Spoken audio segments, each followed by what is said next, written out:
And we are going to continue the conversation. We have two special guests joining us now. Tim Rosales, a Republican political consultant, and Andrew Acosta, a Democratic political consultant. Gentlemen, thanks for being with us. Thank you. To continue this conversation, I want to start by saying you guys are both friends too, so we're going to have a friendly discussion here.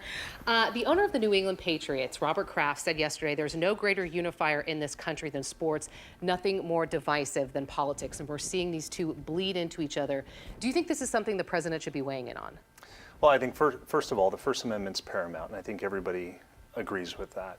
I also agree with something that I saw Ari Fleischer, President George W. Bush's press secretary, put out the other day, which was, I don't think there's any winner in this. I don't think the NFL is a winner in this. I don't think, at the end of the day, President Trump is a winner in this. And I think that that's, something that, may play out over the next, week, 2 weeks. But we're going to kind of see how it evolves over time.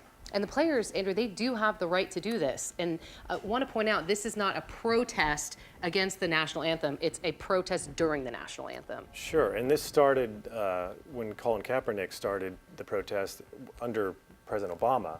So this wasn't an attack on Donald Trump. But when the president comes out and calls these players SOBs and really ups the ante, and then you see the entire Cowboys team, America's team, take a knee tonight, I think it shows where which way the wind's blowing for the president. But he has no problem going in front of his base and being very forceful on these issues, but he stumbles when it comes to calling out Nazis. And I think that's really where a lot of people look, as this guy has no problem when he's in front of his base, throwing all these things about SOBs.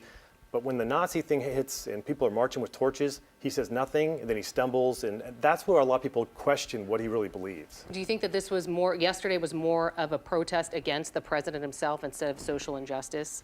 I think that's, something that a lot of Americans don't know. I think that what the NFL protest now has been muddled. And I think that's what has upset a lot of people, is they really don't know. Is it a protest against the president? Is it a protest against the military?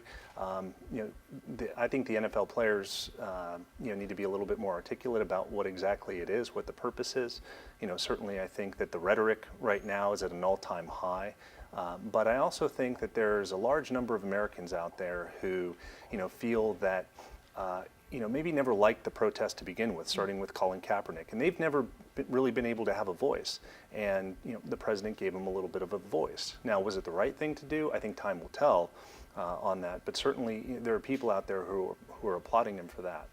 Do you think that this is going to affect the president's poll numbers? Because he got a little bit of a bump after he made the deal with the Democrats. Do you think this is going to affect his poll numbers? I don't think it really is going to impact his poll numbers tremendously. I think, there's some who said it's political, that he's doing this just to get his base back on board. Maybe it is. I mean, it's sad that we have to talk about this when, there's Puerto Rico and a nuclear crisis potentially with North Korea, and we're spending a lot of time and energy talking about the president and his, sound bites and SOBs, and we're going to fire everybody. No one's getting fired. No owners firing a player because of this. People don't want to go to the games. They don't have to go to the games. It's interesting to see some of the owners and players and joining even together. Analysts that supported the president during the campaign, saying that they're upset by this. Well, I think I would assume most people want to see a leader. And there are some who have said, this is the guy we voted for. He is a leader. He's got to get stuff done. But he hasn't. But when in doubt, he throws a tweet out there and everyone runs after it. And I think that gives him the opportunity to say, hey, look over there. He doesn't really have to say what he's doing because he's not getting anything done. All right. We appreciate your time, guys. Thanks so much for being here. Thank you. Ty?